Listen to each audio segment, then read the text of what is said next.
I had a request for someone wanting to do timestamps from Xano and use those in Adalo. So I'm going to try to put together a quick little example here of what that looks like, knowing that this will be using the external collections capability of Adalo, calling Xano API with timestamps. So let's start with the database. I just have a simple test app here that really does nothing. It just has a user table. And in the user table, there's the default created at, and then a name and an email. I didn't bother with the password. So I've got two items just so that we have a minimal list. Now, if we go to the APIs, I'm going to use the get user, so query all records. And I'm going to set this up in two different ways. One is using the standard created at Unix timestamp, which is just a big number. And then I'll also do a formatted timestamp. So let's see here. What do we have? I have a query all records, no criteria, and an output that I made as user underscore list. And you'll see that my response is user underscore list as well. So if we go ahead and just run this, just to make sure the basics work, we'll see that I get my two records back. There's my Unix timestamp, the names, and the email addresses. Okay, so let's go ahead and make some quick changes to this. I am going to add a for loop because I want to go through each of the user records and I want to add a formatted timestamp as well so that we can test both the Unix timestamp as well as the formatted timestamp. So let's, oops, clicking things I don't want to. Data manipulation, we're going to do a for loop. We're going to do for each. We are going to use the user list we got from our query all records.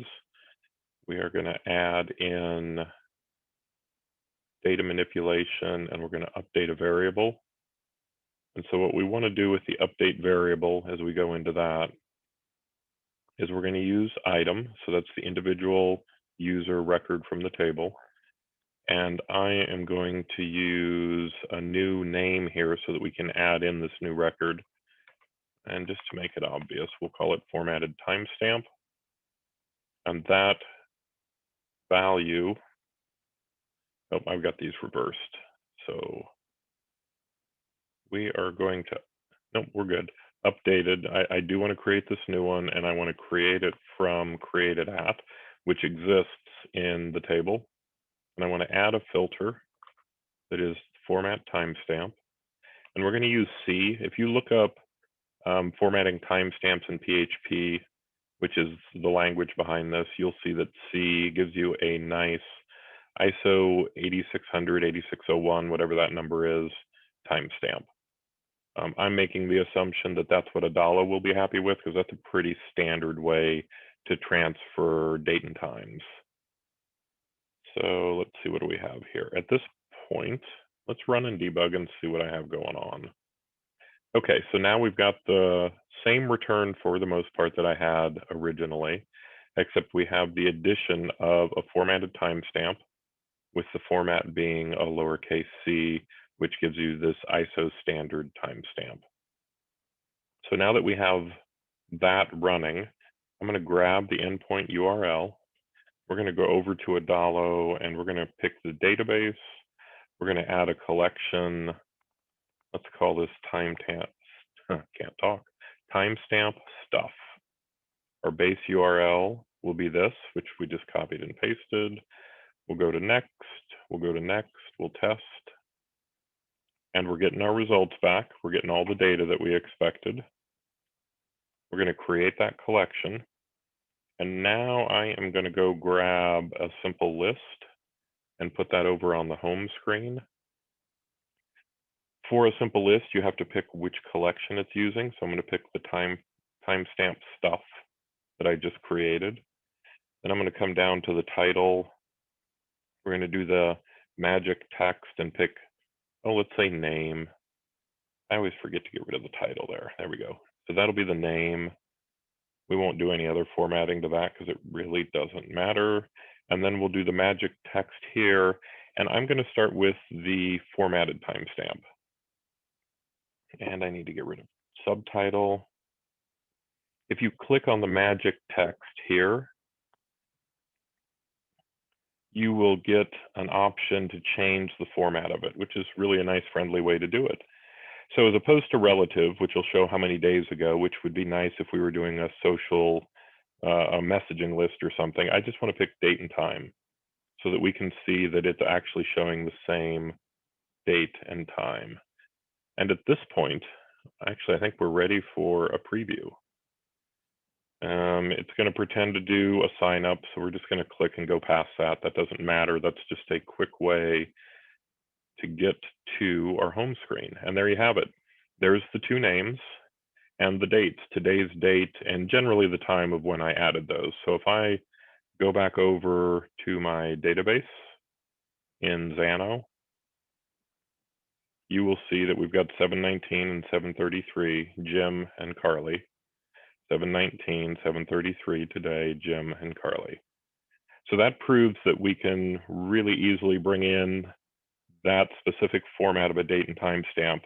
But the other thing that I found is I come back to my list and click on that and go into my time, there it is, subtitle, and I click on my subtitle again. I am going to delete this. That's what I wanted to do. We're going to delete it and we're going to pick the created date and time. So this is the Unix formatted one, as opposed to the nicely formatted readable one. And once again, instead of relative, I'm going to pick date and time. We are going to then go to preview. We're going to pretend to do a sign up so that we can get to the home screen. And you'll notice that Adalo recognizes the Unix timestamp, converts it to a legible timestamp. And then just to show, what it might look like, haven't tried this yet, but let's just say we did date.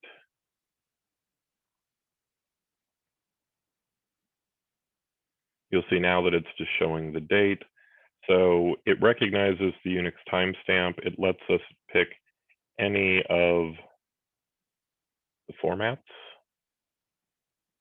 and it handles all the conversion for us. So that would be an example of how with Adalo into Xano, we can format and use timestamps.